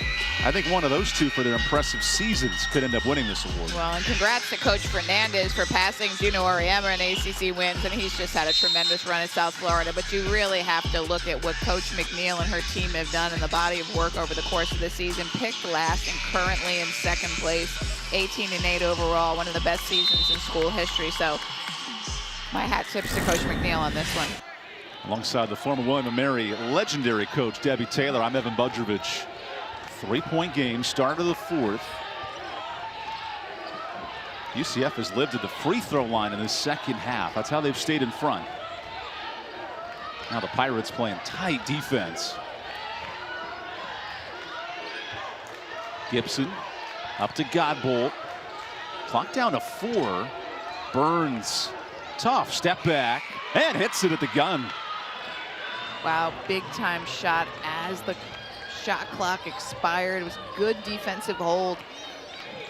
He played great defense for 29.5 seconds.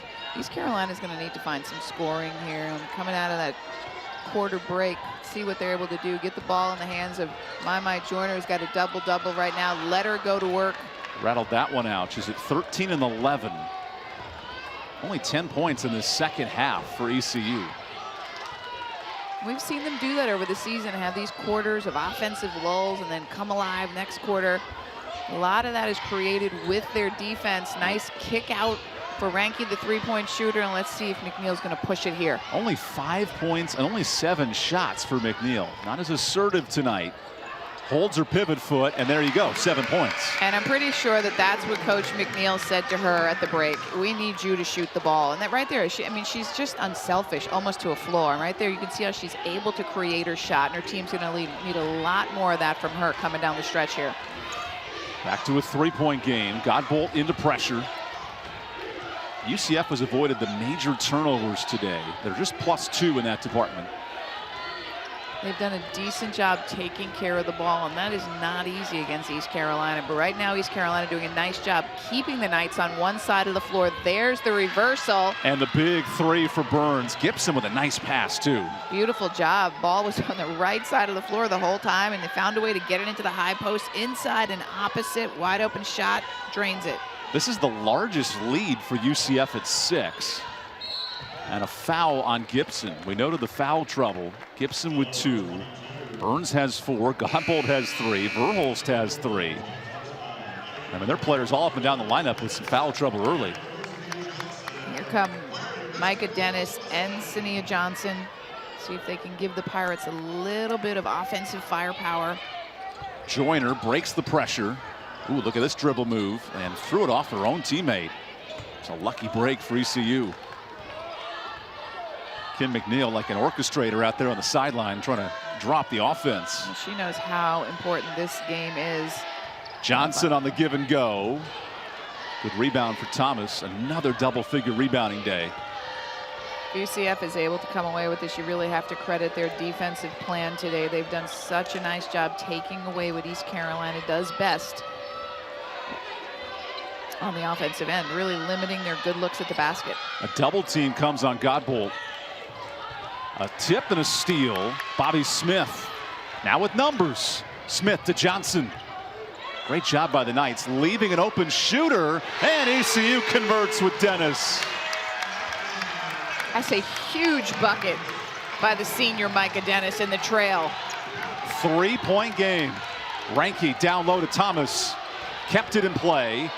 Spins through contact and hits it. What a basket down low. Great position. Destiny Thomas, big and strong. She gets position. Here comes McNeil. Who is fouled and can cut this game to 2. Starting to come to life, and the crowd is starting to come to life. The Pirates' 6-man been quiet all night, but right now back-to-back buckets, and Janae McNeil gets going. That's going to mean trouble for UCF. This crowd knows how important the next 2 weeks are for East Carolina. Could earn a #2 seed. And it's McNeil who's making plays happen 4 points and a couple of steals in this fourth quarter. Said she's one of the top 10 in the country. Her ability to play both sides of the ball, create offense with her defense, but her team really needs her offense now coming down the stretch. She had 30 in the last game, career high against Cincinnati. And hits the three-point play. And here we go, one possession game. Pirates in their press. UCF needs to break this press, and Burns gets across. Jewett through a double. Gibson in the lane, through Smith, no. Rebound Thomas, who's fouled. Joyner can't believe it.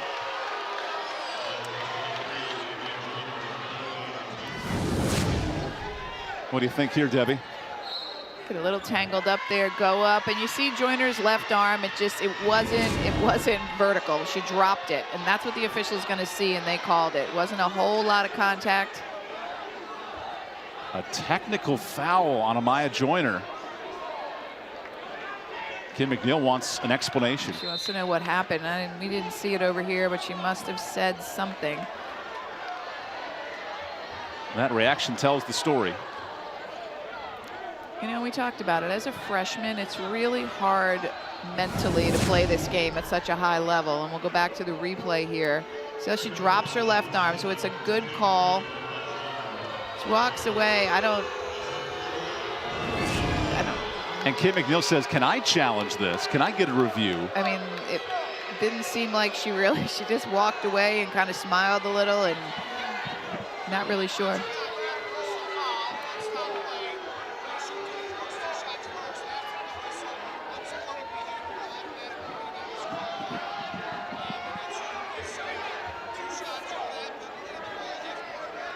Referee's explaining, for looking at the scoreboard and pointing to it, that's the technical foul for Amaya Joyner. Unsportsmanlike behavior, so we'll shoot the foul on the floor first. And possession for UCF as well. This is a big changer here. Said she pointed to the scoreboard. They called it unsportsmanlike behavior. So foul on the floor first. But a missed free throw. This place is getting energized in the fourth quarter. The fans were not happy about that. And, you know, really what East Carolina needs is these fans to come alive right now. 3-point game, 6 minutes to go. And now the free throws for the foul on the court is Rachel Ranke. Shoots 2.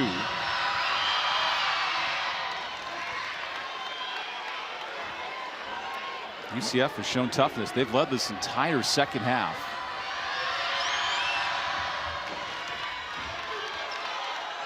Five-point game, night basketball. And what a swing. That's a 4 to 6 point play. Big swing, 5-point lead now here for the Knights, but this East Carolina crowd has come to life. They didn't like that call. They're on their feet. UCF right now with possession, an opportunity to make this a 3-possession game. UCF wants to snap an East Carolina 4-game win streak. Johnson tight defensively. Plenty of time left in this one. Burns. Dennis is right in her grill with a clock at 14. Jewett into pressure. Gibson spins, hits it. What a clutch buck in the lane. Knights have done a really nice job finding the holes in the middle of the zone, feeding the post and getting easy buckets around the rim. And this was so lopsided last time with points in the paint, and they've really remedied that situation coming into this game. 7-point deficit for ECU. ECU does not need to rush here. There's plenty of time left in this game. They can rattle off 3 buckets quickly. McNeil with 4. Hop step, Completes. That bounces out. Little composure. And last touch by the Pirates. UCF has weathered this emotional storm, and they're playing fundamental basketball. They're playing well on the road, playing really well defensively, and done a really nice job in the paint, finding players, getting passes in there, and getting high percentage shots. Largest lead for the Knights tonight. Jewett out to Burns. Ranke down low. Gibson one-on-one with Joyner. Open 3. Ranke misses. Joyner lost the rebound to Thomas. A fresh 20 for UCF. Got to know where Ranky is. A three can be a dagger right now. You got to know where she is and have a hand in her face, and at the same time keep that ball out of the paint. Nice high screen there, drive down the middle, little dump pass. We're going to get called for a foul on the floor. Foul on the drive. We'll take the timeout and come back with the final 4.5 minutes next.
Seven-point game, 4.5 minutes to go, and this game's had a battle of leading scores. Taylor Gibson, 14 big points, and Joyner with her 12th double-double of the year. And that may not tell the whole story because Danae McNeil's been quiet. Joyner's tried to fill that void offensively.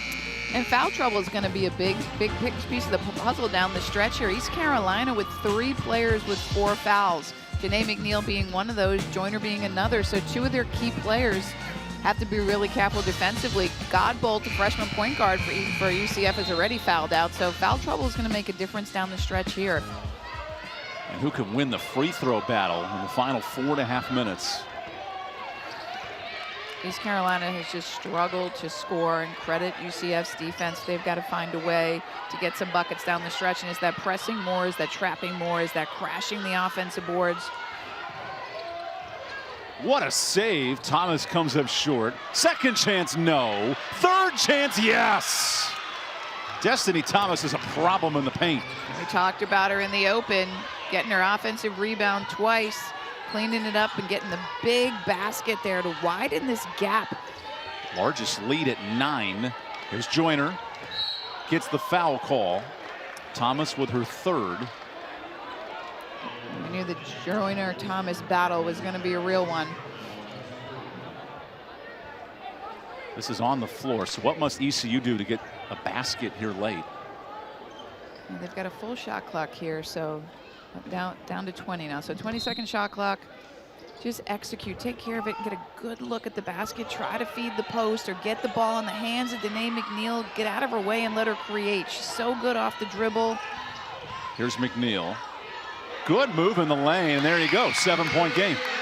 Just amazing job creating her own shot. And now the press is on. Timeout, Satia Messer. So all of a sudden, if you're East Carolina trying to force havoc in this 4th quarter, we'll take a timeout and come back with more next.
coming down the wire in the AAC. Final 2 weeks. Maya Joyner and Layla Blair having fantastic performances, and USF can clinch a league title tonight with a win.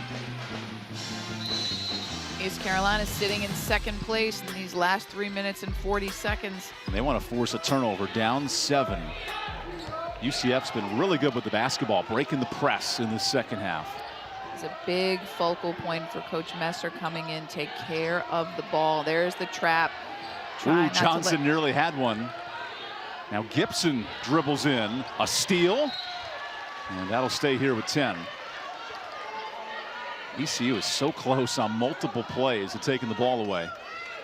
You mentioned it, Godbolt, the point guard, is out with 5 fouls for UCF. Jewett to trigger. Back to Jewett. That rolls out. Joyner the rebound. Here's Johnson. Wants to run to the bucket. Can't hit. McNeil last to touch it. A game of missed opportunities for ECU. One of the few transition opportunities that the Pirates have gotten in the second half, and it's the tough shot against the defender. Back into the press. They've got to create some offense with their defense now. That clock is not their friend. It's winding down under 3 minutes. We've got a 3-possession game. Wow, that's a 10-second violation. What do the Pirates do here now, down 7? Pirates need to score here. Need to go to a go-to play, go-to player. Put the ball in the hands of Danae McNeil. Let her go to work. McNeil and Joyner have a combined 25. Can they take over in this fourth quarter? Johnson. Juane McNeil. McNeil off the staggered screen. 7-point game. This is a big bucket. Does not go. Thomas with 13 rebounds. Now 14 cleaning up the glass for UCF. Burns breaks it down to Gibson. Smart pass Jewett. UCF in no hurry here with a 3-possession lead. Take their time, use up the clock. Ranky, this is the dagger. Rolls out. ECU with life, 2 minutes to play. Dennis. Joyner is begging for the ball in the lane. On Thomas, right into her for the bucket, 5-point game. I love how she demanded that basketball. She got low, she got great presence, and she took it hard to the hole. Now the press is on. Burns breaks the timeline. Here's the double. Maybe a timeout, and a good one from Satia Messer. You see her emotion knowing, hey, we're up 5, minute 44 to go, wanting to execute to close this game out. A little trouble over there on the sideline with the press, but good timeout by Coach Messer, can get her team regathered. They need a good possession here. Maya Joyner looking to bring ECU back with her 12th double-double of the season. And you can see why she is in the running for Freshman of the Year in the American. Her versatility around the rim, her ability to rebound the ball, pass the ball, go up strong, her great size, strength, and athleticism. She's truly an incredible talent coming off that role. She's got a big career to look forward to here in Greenville. 15 and 12 for Joyner tonight.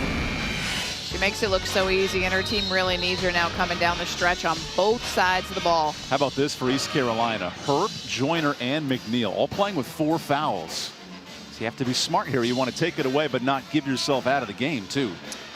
Got to be careful. They need those guys in the game, especially McNeil and Joyner. Whoa, Burns late, gets it in. Jewett recovers. Now the double. UCF up 5 on the road. Look at this loose ball. Johnson has it, up to McNeil in transition for a 3-point game.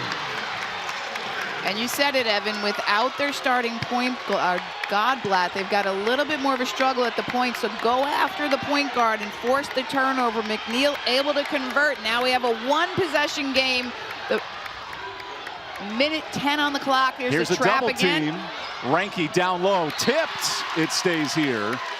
How has East Carolina changed this game in the last 2 minutes? They've done it with their defense. They've been trapping more. They've extended it. For them, their defense creates their offense, and that was huge. That turnover there, they go after the point guard. They double team, they create it, and they get the layup. 24 fast break points for East Carolina. That's been the bread and butter tonight. Now Ranky to bring it in with 14. When Ranky brings it in, she might be getting it back, so she's probably the most likely person to get the return pass. So East Carolina has to be on the lookout for that. Danae McNeil looking to bring her team back on senior day here in Greenville. Burns one-on-one. Jewett with 8. Ranky coming off the double screen side. Gibson, 3. Down to 2. Down to 1. Violation. ECU ball.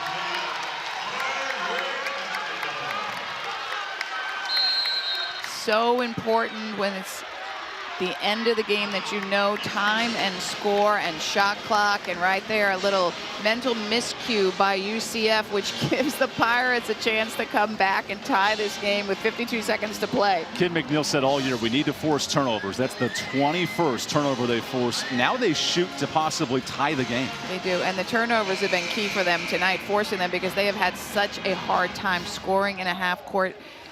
UCF has come in here, dictated tempo, played great defense, put on an impressive performance against the #2 team in the league right now, but East Carolina now here with a chance to tie this game or at least cut it to 1. A 4-game win streak on the line for the home faithful. There's an electric energy to East Carolina basketball this year.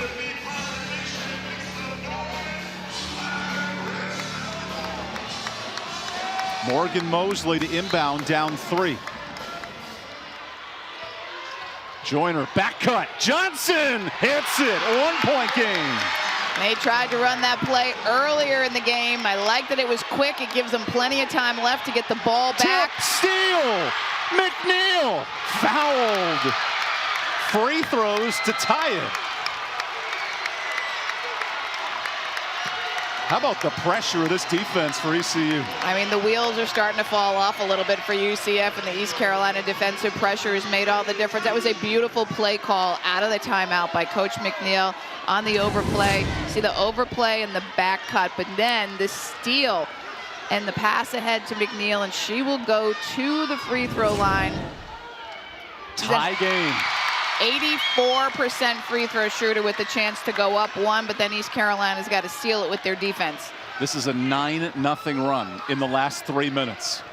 And McNeil can give her team the lead. She does. Timeout, Satia Messer. Look at this crowd come to life in Greenville.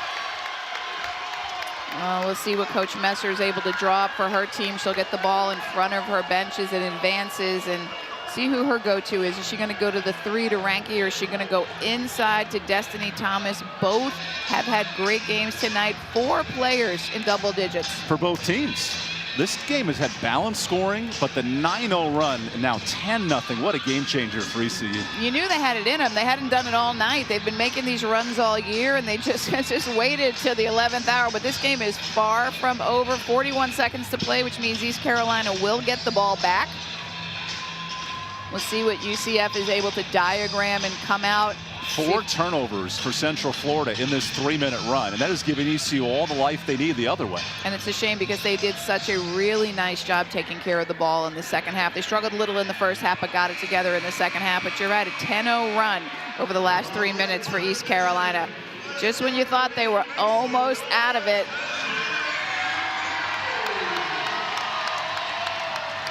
Listen to this crowd. An ECU win tonight. They'll move to 10-4 and can play for second place on Wednesday. 40 big seconds coming up in Minges Coliseum. Already the most wins and the most conference wins since 2014, 2015. Coach UCF McNeil. ball down 1. The Knights have watched the lead dwindle from a 9-point lead to now a deficit. Big possession for Satia Messer's club.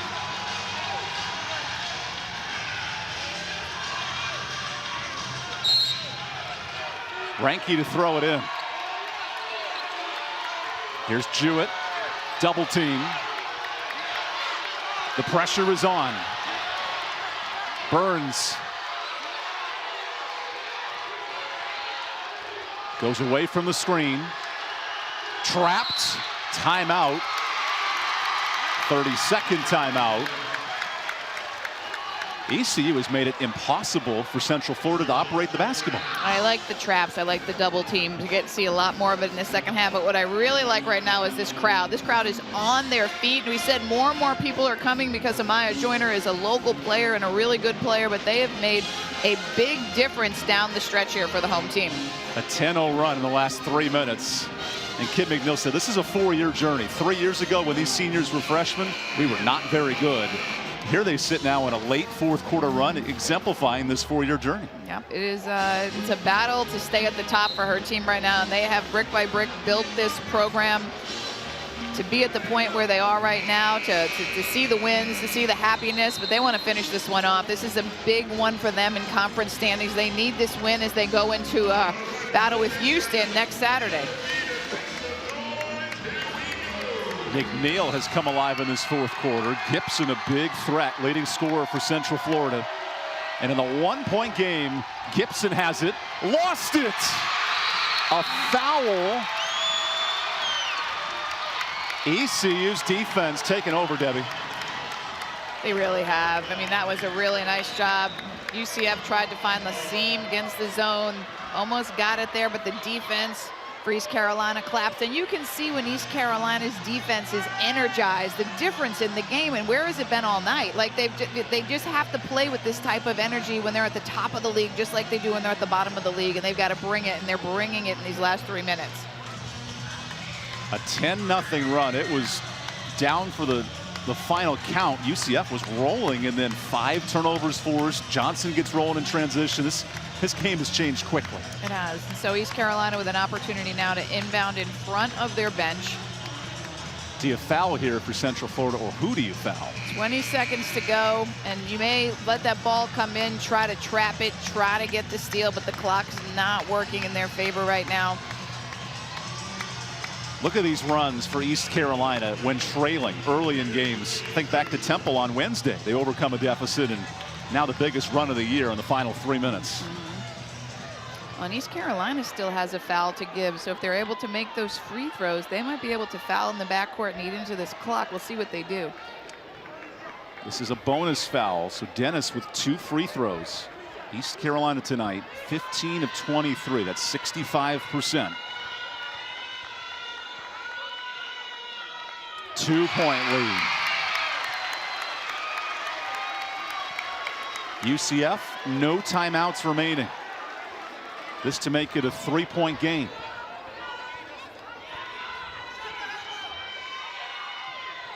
A 12-0 run.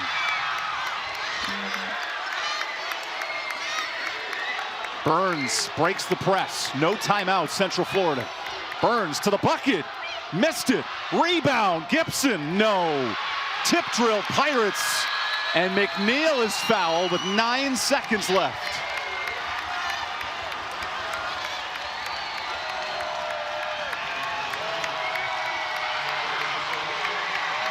UCF had a couple of good looks right under the rim, point blank, but unable to convert, and the East Carolina faithful are on their feet. Burns has just fouled out, and now free throws could put this game away. McNeil, we said she's an 85% free throw shooter, going to the line to ice this game. 4-point game. A 12-0 run in 3 minutes. This would be the 19th win of the season and the 10th conference win for the Pirates. Give McNeil 18. Last chance for the Knights. A steal! And the defense of the Pirates secures a 5-game winning streak as a late foul spoils the celebration. Verhulst commits it.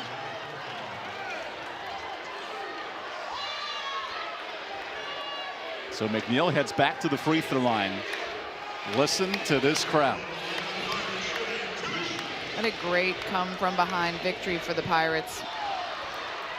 McNeil had 5 points in the first half. She has taken over in the last 20 minutes. Well, we knew she needed to, and I'm sure Coach McNeil lit a fire under her going into the fourth quarter. Her team needs her scoring and her defense, and she came through for them in the fourth quarter. make it 5 straight wins for East Carolina, maintaining the #2 spot in the AAC with a 6-point come-from-behind win over Central Florida. A 15-0 run ends the basketball game. And I tell you what, Debbie Taylor, this ECU club is resilient and battle-tested in this final quarter. You know, these come-from-behind wins are going to be so crucial for them as they get into conference tournament play. But another great energy boost in the second half to propel them to this win tonight. UCF was up 8 with 4 minutes left, and this game completely changed in the last 4 minutes. Without a doubt, and they did it with their defense. That's what they do. They did it with their defense. They came from behind, and they were able to win just like they did at Cincinnati the other night. 2 come-from-behind wins for the Pirates. And I love the balanced scoring, too. Great team effort. 4 players in double figures, played in some foul trouble, but were able. Danae McNeil just came to life, as did Mai in the fourth quarter, and sealed this win for the Pirates. The Pirates were down 9 until the closing minutes. That bucket helped get things started. And then McNeil came to life. She had 19 in the game. Well, and I got to say, if there's a 6th man tonight, it's the crowd. This crowd really, after that technical foul call, the crowd came to life, and it really helped propel this team. The energy they played with got them the win. 5 straight wins for East Carolina. Joyner with another double-double. She ends up with 15 and 12. And then finally, ECU made some points in transition late in the game. Well, and you have to credit UCF being able to really slow down the Pirates tonight, not let them do the things that they do well. And here comes the victorious coach, Kim McNeil, to join us. This 5-game winning streak has propelled ECU right up the standings, and Kim, I can see the emotions on your face. You're not making it easy, are you? They're not making it easy, but you pulled it out tonight with a great effort in the fourth quarter. What do you have to say? We didn't play our best game today. From the jump, we just emotional, senior night, a little casual, but for us to fight it and dig back in those last 2 minutes, that's what ECU basketball is so much about. And I'm so emotional right now because it's been a long, hard journey. And for us to fight and come back the way we did, I love those young ladies in that locker room. I really do. Congratulations. Amazing.